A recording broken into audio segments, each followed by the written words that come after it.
Let's be clear, you don't pedal this bike, so there's no complex drivetrain to talk about.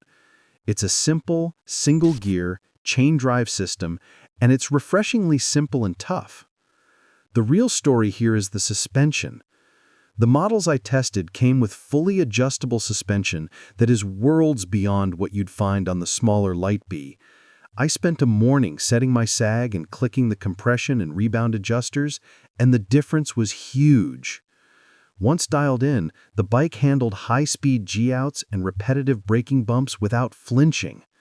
It's not top-tier Öhlins, but it's a serious, capable suspension package that doesn't feel like a budget component. The brakes are massive four-piston hydraulic units on 240mm rotors. They have to be to stop this much bike. They offer great progressive feel, and I never experienced any fade, even on long, steep descents. It also has an adjustable regenerative braking system, which helps put a little juice back into the battery on the downhills.